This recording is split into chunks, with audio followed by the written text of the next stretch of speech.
अस्सलाम वालेकुम, मेरा नाम है अब्दुल कादिर और मैं आपको अपने डिजिटल चैनल पे खुश आमदीद कहता हूँ। जैसे आप सब लोगों को पता है कि पिछले महीने सितंबर में पाकिस्तान और सऊदी अरेबिया का एक एग्रीमेंट हुआ कि जिसमें सऊदी अरब पर अटैक पाकिस्तान पर अटैक कंसीडर किया जाएगा और पाकिस्तान पर अटैक सऊदी अरब पर अटैक कंसीडर किया जाएगा। अब ये सिर्फ और सिर्फ सऊदी अरब नहीं था जिसको ये चीज़ सूझी कि उनको ये करना चाहिए, और भी ममालिक ऐसे हैं जो इन चीज़ों पर बहुत संजीदगी के साथ सोच रहे हैं, जिनमें सर फहरिस्त है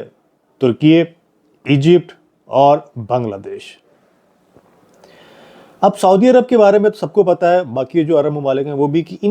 ये वो ममालिक हैं जिनके पास अस्करी कुव्वत ऐसा नहीं है इतनी। लेकिन तुर्की एक ऐसा मुल्क है जो अस्करी कुव्वत बेपनाह रखता है as compare to Arab countries. अब आप ज़रा खुद सोचिए कि अगर तुर्की के साथ हमारा एग्रीमेंट हो जाता है तो दुनिया को कितना स्ट्रॉन्ग मैसेज जाएगा कि मुस्लिम वर्ल्ड अब मजबूत होने जा रही है, और अगेन उसको लीड करने वाला मुल्क हमारा ये पाकिस्तान ही होगा इंशाल्लाह। रहेगी बात बांग्लादेश की,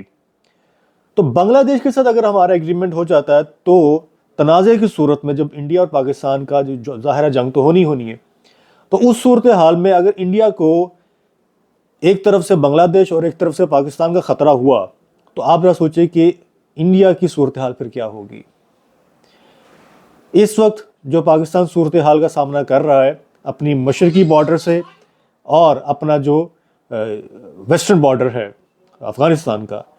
दोनों तरफ से इस वक्त हमें चैलेंज का सामना है, और यही सूरत हाल बाद में इंडिया के साथ होगी। पाकिस्तान आइंदा आने वाले वक्त में तमाम उम्मत मुस्लिमा का एक लीडर बनकर उभरेगा, जब तमाम तर ममालिक, ज़्यादातर जिनमें अरब कंट्रीज़ होंगी, तुर्की होगा, बांग्लादेश होगा, इजिप्ट होगा, इन तमाम ममालिक के साथ जब हमारे एग्रीमेंट्स हो जाएंगे तो पाकिस्तान एक बहुत ही मजबूत तरीन मुल्क बन के उभरेगा। और जिस तरह मैं अपनी पुरानी वीडियोज़ में कहता हूँ कि जब तक इंडिया का ये कांटा नहीं निकलेगा, इंडिया को हम जब तक ज़ेर नहीं करेंगे, पाकिस्तान अपने उन मकासद में कामयाब नहीं हो सकता जिसके लिए अल्लाह पाक ने इसको वजूद बख्शा था। मिलते हैं अगली वीडियो में। टिल देन, अल्लाह हाफिज़।